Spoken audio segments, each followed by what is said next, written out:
The sky above Earth was gray. It had been gray for 300 years. The factories pumped black smoke into the air day and night. The rivers ran dark with poison.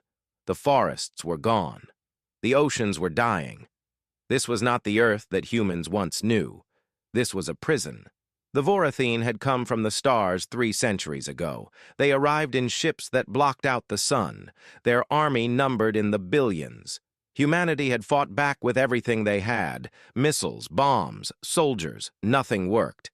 The Vorathine were insects, but they were not small. They stood 8 feet tall with hard shells like armor. They had 4 arms and eyes that saw in every direction. Their weapons turned cities to dust in seconds. The war lasted only 6 months. Then humanity surrendered. Commander Kethrick stood in his tower and looked down at the world below. He was old now, even by Vorathine standards. He had been a young soldier when his people first came to this planet. He remembered the human cities burning. He remembered the screams. Now there was only silence and obedience. "Report!" he clicked to his assistant. The Vorathine did not speak like humans. They made sounds with their mouths that were sharp and clicking. "Production is up by 3%, the assistant replied. "The humans in Sector 9 caused some trouble yesterday. We executed 50 of them. The rest are working again." Keth Ricks made a sound of approval. "Good. These creatures learn slowly, but they learn." Down below, in the shadow of the great tower, a human woman named Sarah walked through the mud toward the factory. She was 30 years old, but she looked 50. Life under the Vorathine was hard. The food was bad. The work was endless. People died young. Sarah had been born in this world. She had never seen blue sky or green trees. Her grandmother used to tell stories about the old days, stories about cars and phones and something called the internet. Stories about humans walking on the moon. Sarah thought they were just fairy tales. How could her people ever have been so powerful? Look at them now. Slaves. Broken. Forgotten. She entered the factory and took her place at the machine. Around her, hundreds of other humans did the same. They worked in silence. Speaking was not allowed. The Vorathine guards walked between the rows, watching for any sign of trouble. But there was never any trouble. Not anymore. The humans had tried to rebel many times in the first 100 years. Every rebellion failed. Every rebel died. Eventually, people stopped trying. They accepted their fate. They forgot what it meant to be free. What Sarah did not know, what nobody on Earth knew, was that not all humans had stayed behind to fight. 300 years ago, when the Vorathine ships first appeared in the sky, a secret project was already underway. Scientists had built a ship unlike any other. It was called the Prometheus. The ship was designed to travel to another galaxy, far beyond the reach of any enemy. 10,000 humans boarded that ship. They were the best and brightest of humanity. Scientists, engineers, doctors, teachers, and families. Children who would grow up among the stars. The ship launched just days before the final surrender. It flew in secret, hiding behind the moon until it could escape into deep space. The Vorathine never detected it. They were too busy conquering. The Prometheus traveled for 300 years, 2 million light years across the void. The humans aboard lived and died. New generations were born. They never forgot where they came from. Every child learned the stories of Earth. Every child grew up knowing that one day, somehow, they would return. But the journey changed them. In the empty spaces between galaxies, the Prometheus found something impossible. A tear in the fabric of space itself. The humans called it the Rift. Inside the Rift were pocket dimensions, small universes where the laws of physics worked differently. There was energy there, materials that did not exist anywhere else. And there were the architects. Nobody knew what the architects really were. They were not alive in the way humans understood life. They were patterns of light and thought, ancient beyond measure. They had existed since the beginning of time. They watched the humans with curiosity. The architects saw something in humanity, a spark, a fire. They decided to teach. For 200 years, the architects shared their knowledge. They taught humans how to bend space and time. They taught them how to build weapons that could crack planets. They taught them how to create machines that thought and dreamed. The humans learned everything. They took that knowledge and made it their own. The Prometheus changed. The small colony ship became something else. It grew. It evolved. The humans built onto it, around it, through it. By the time they emerged from the rift, the ship was 17 kilometers long. It was not a ship anymore.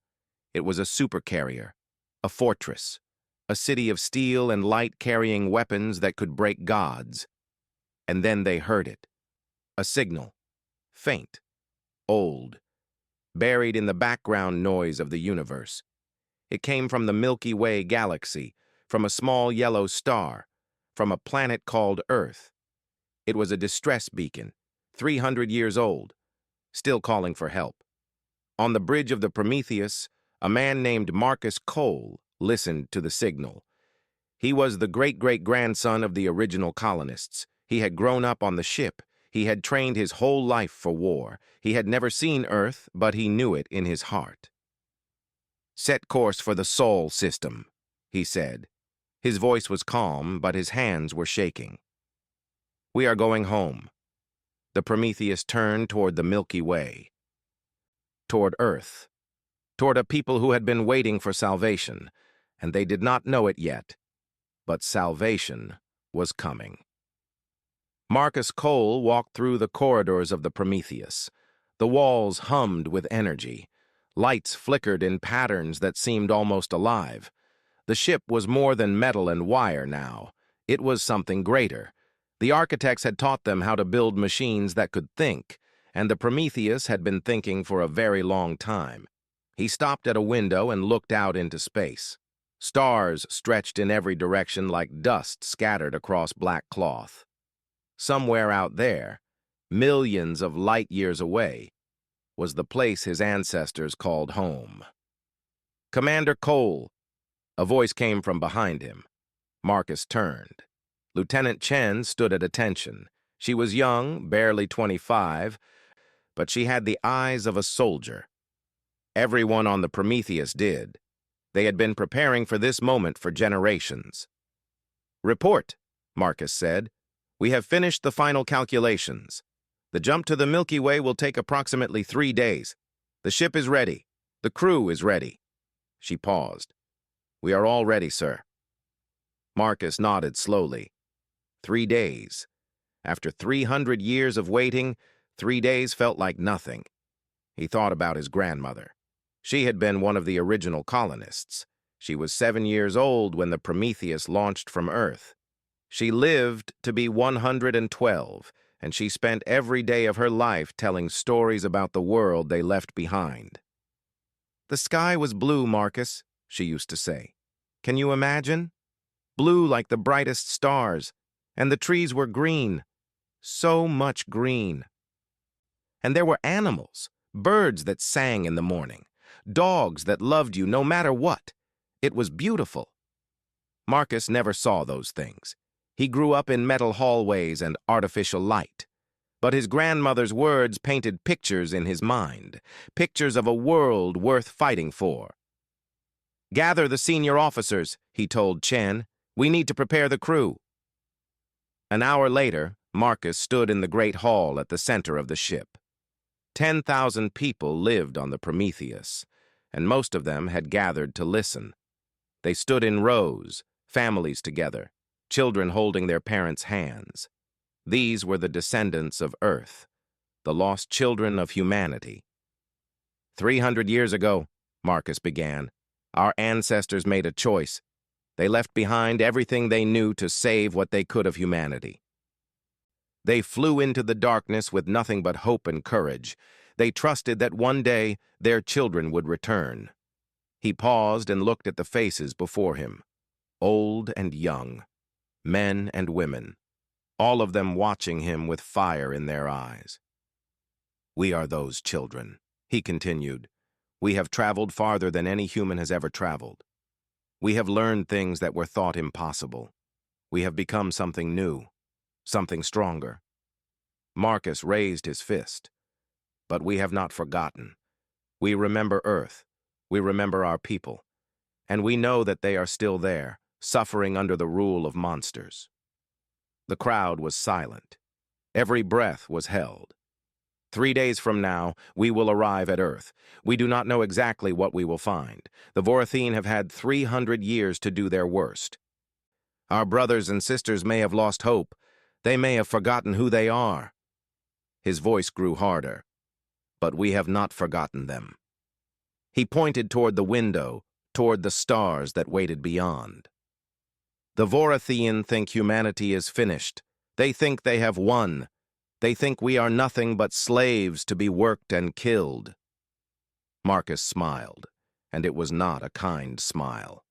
They are wrong. We are going to show them exactly what humanity can do. We are going to free our people. We are going to take back our home.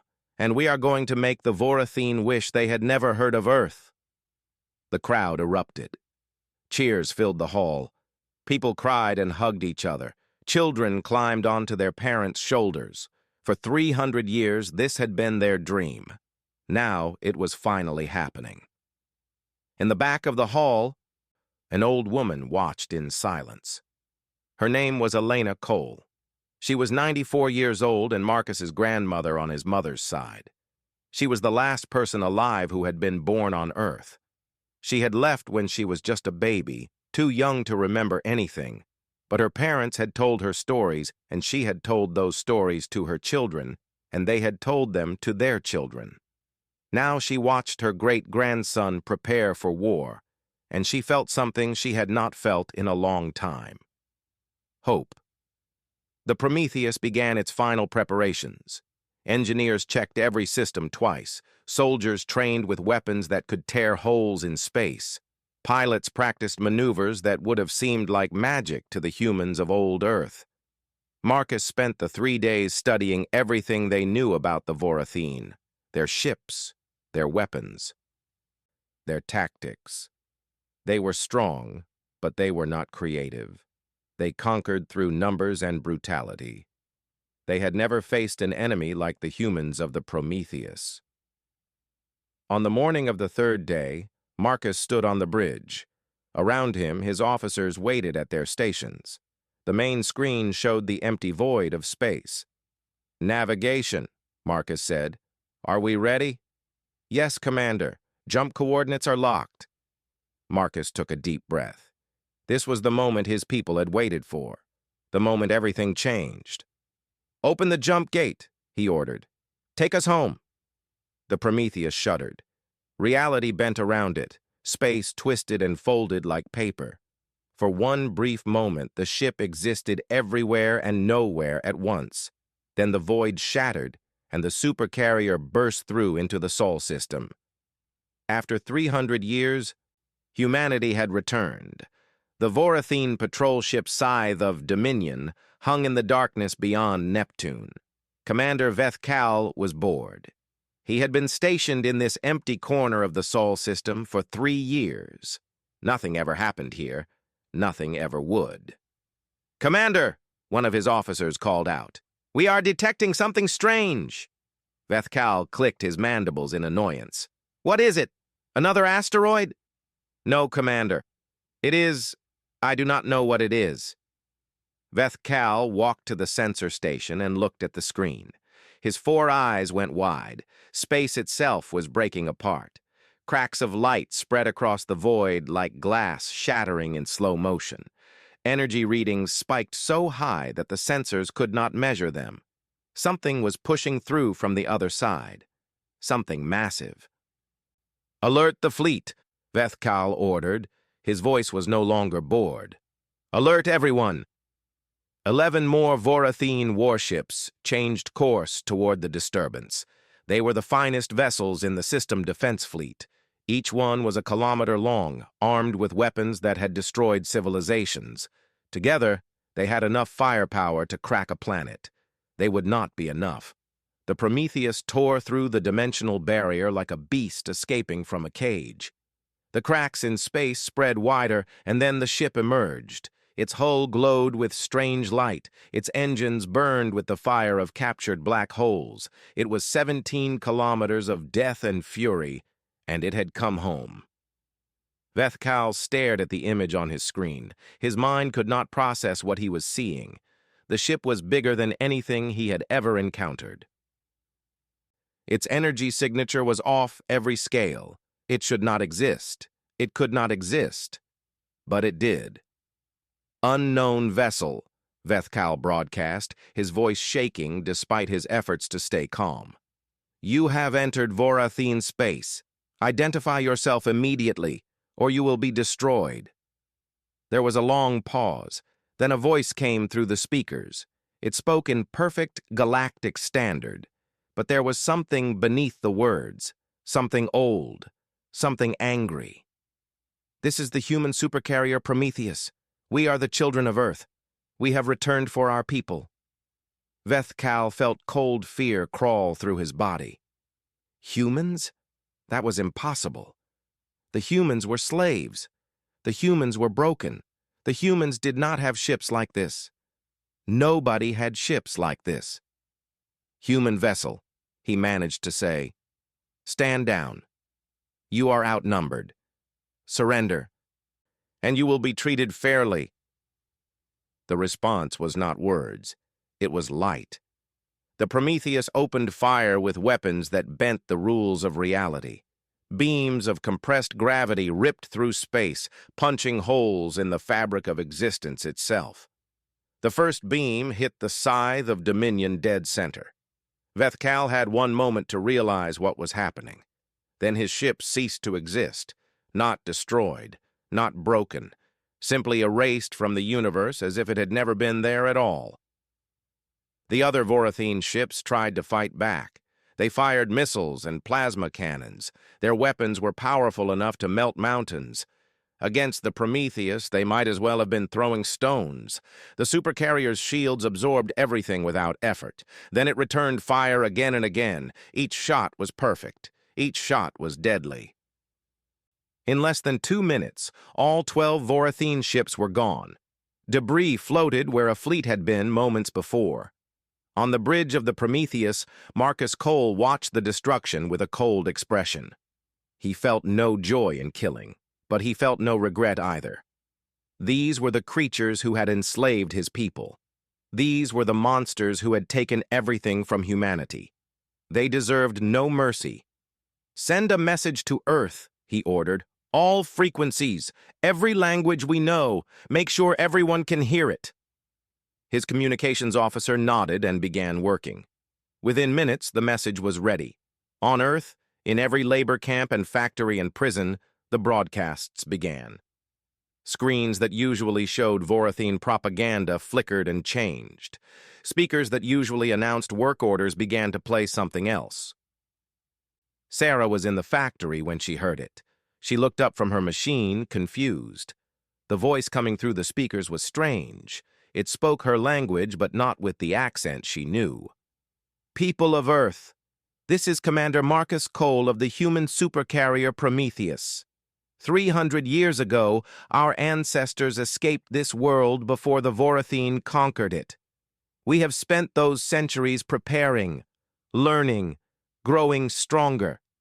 Sarah's heart began to beat faster. Around her, other workers had stopped. The Vorathean guards were clicking to each other in confusion. "We have returned," the voice continued. "We have come to free you. The Vorathean patrol fleet has been destroyed. Their masters are next. But we cannot do this alone. We need you to be ready. We need you to remember who you are." Tears began to roll down Sarah's face. She did not understand everything that was happening, but she understood enough. "You are not slaves," Marcus said. "You are human beings. Your ancestors walked on the moon and split the atom. Your people built wonders that the galaxy has never seen. That fire is still inside you. It has always been inside you. Now is the time to let it burn." The message ended. Silence filled the factory. Then, somewhere in the back, a voice began to whisper, "We are not slaves. Another voice joined in, then another, then 100, then 1,000. "We are not slaves." High above, the Prometheus turned toward Earth. The real battle was about to begin.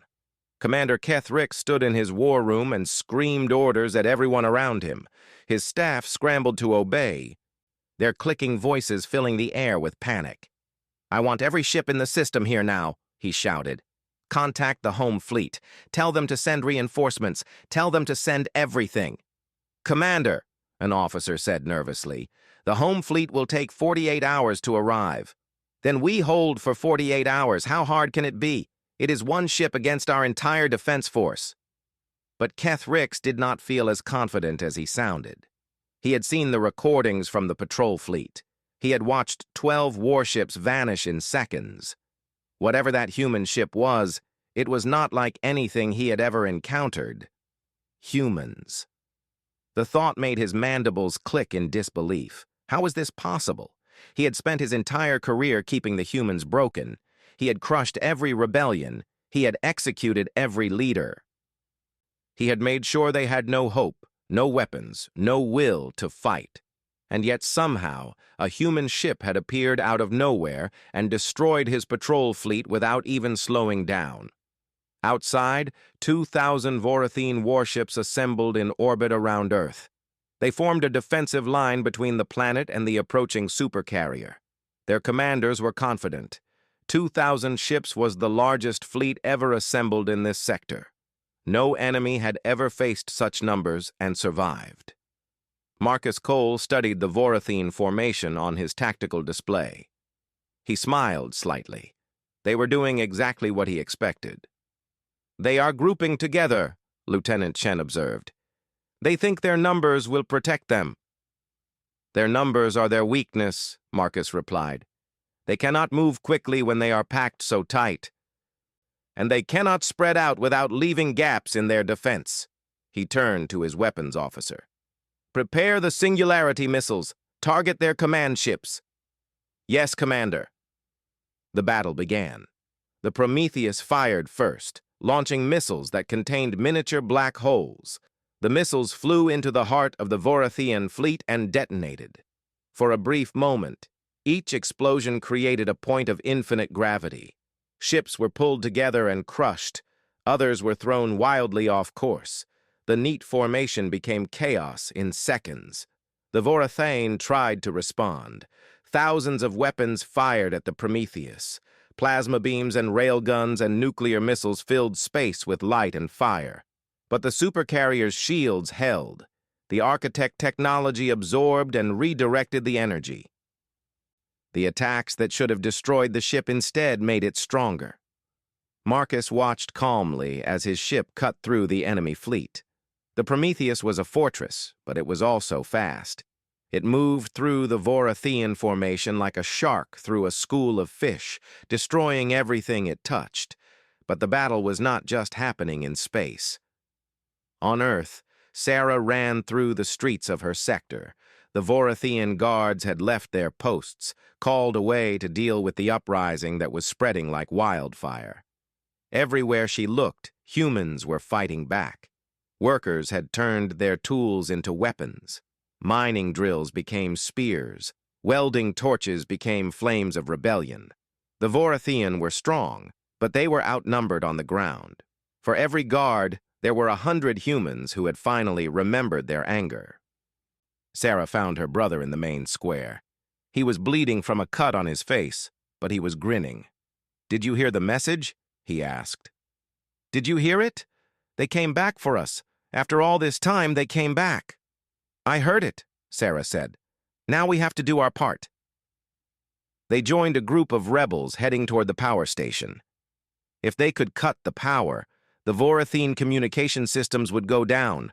The guards would be isolated and confused. It would give the people of Earth the advantage they needed. Back in orbit, the battle raged on. The Vorathene had lost half their fleet, but they kept fighting. Kethrick watched from his flagship as ship after ship was destroyed.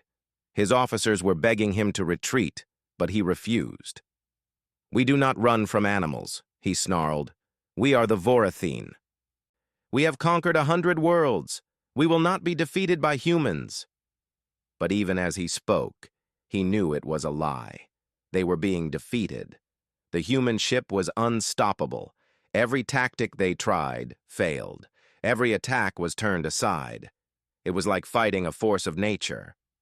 Then the Prometheus launched its fighters. Small ships poured out of the Supercarrier's hangars. They were not like any fighters the Vorathene had seen before. They phased through solid objects like ghosts. They appeared behind enemy ships and vanished before weapons could track them. Each one carried weapons that could destroy a cruiser. The Vorathene fleet broke. Ships began to flee in every direction. Commanders abandoned their posts. The proud conquerors became terrified prey. Keth Rix's flagship was the last to fall. Marcus Cole gave the order himself. Disable their engines. Board the ship. I want their commander alive. Assault teams teleported directly onto the Vorathene flagship.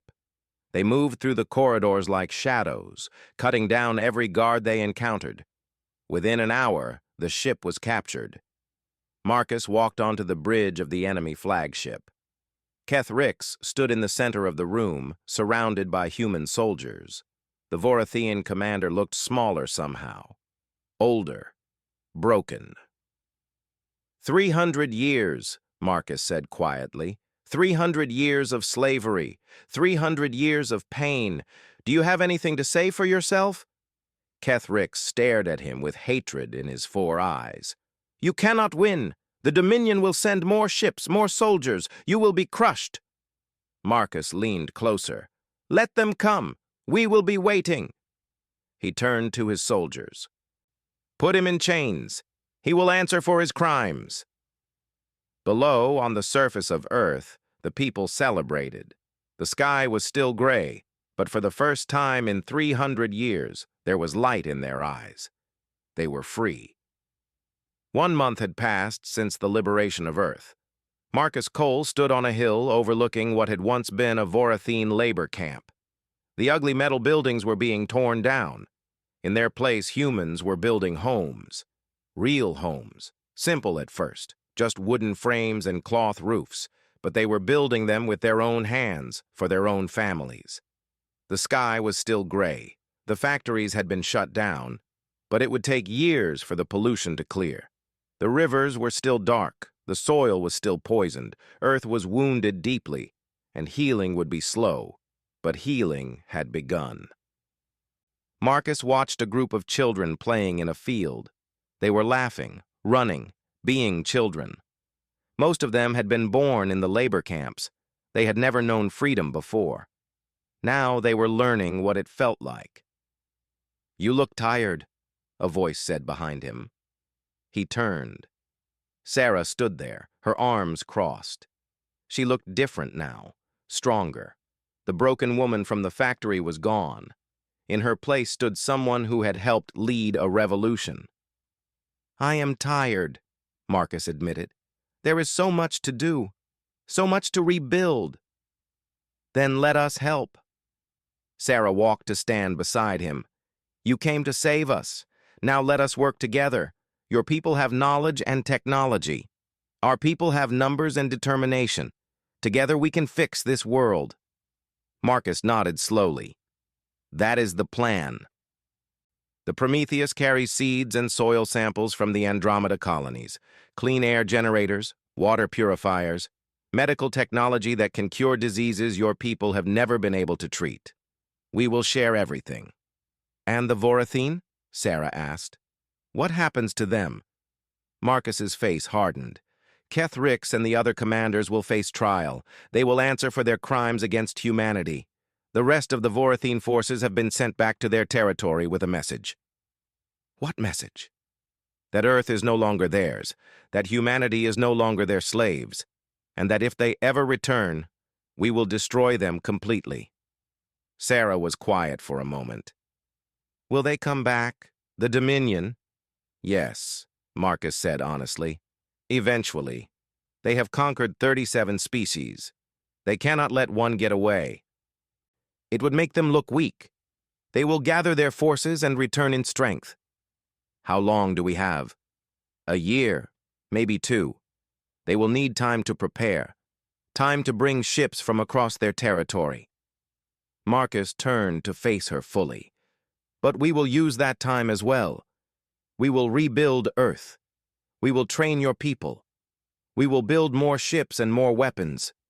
When they come back, they will face a united humanity. Not scattered survivors, not broken slaves. A people ready for war. Sarah smiled grimly. Good. We have 300 years of anger to repay. In the weeks that followed, the 2 branches of humanity began to merge. The crew of the Prometheus landed in shifts, sharing their knowledge with the people of Earth. Engineers taught new construction techniques. Scientists shared the secrets of clean energy. Doctors treated diseases and injuries that had gone untreated for generations. But the sharing went both ways. The people of Earth taught the Prometheus crew what they had learned under occupation. How to hide, how to survive with nothing, how to keep hope alive in the darkest times. These were lessons that might prove valuable in the wars to come. Old Elena Cole, Marcus's great-grandmother, finally walked on Earth for the first time since she was a baby. She was too weak to walk far, so Marcus carried her to a small patch of grass that the Prometheus crew had planted using seeds from their ship. Elena looked at the green blades pushing up from the dark soil. Tears rolled down her wrinkled face. "It is just like my mother described," she whispered. "Green, so green."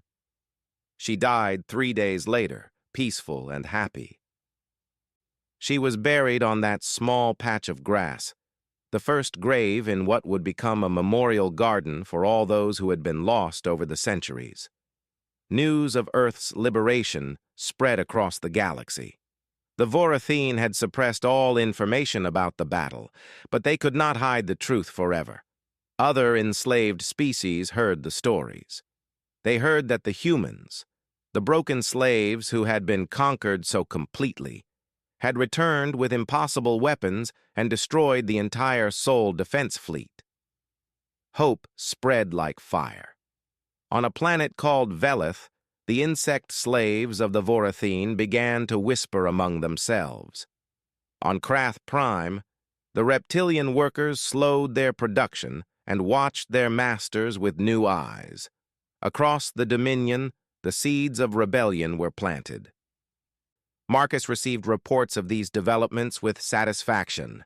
The Vorathene had built their empire on fear. Now that fear was cracking.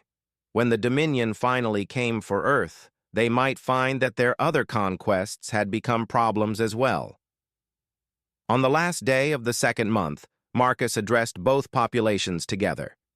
The people of Earth and the people of the Prometheus gathered in the valley where the final Vorathene command center had stood. The building had been demolished.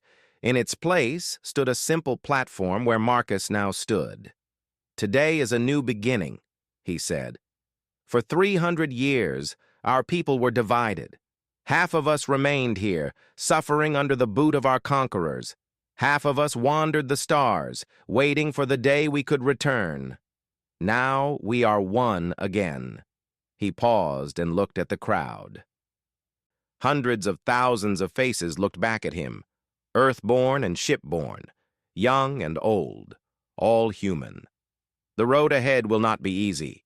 We have enemies who will come for us. We have a world to rebuild. We have wounds that may take generations to heal. But I believe in us. I believe in what humanity can accomplish when we work together. Marcus raised his fist toward the gray sky. We were scattered, and now we are gathered. We were broken, and now we are whole.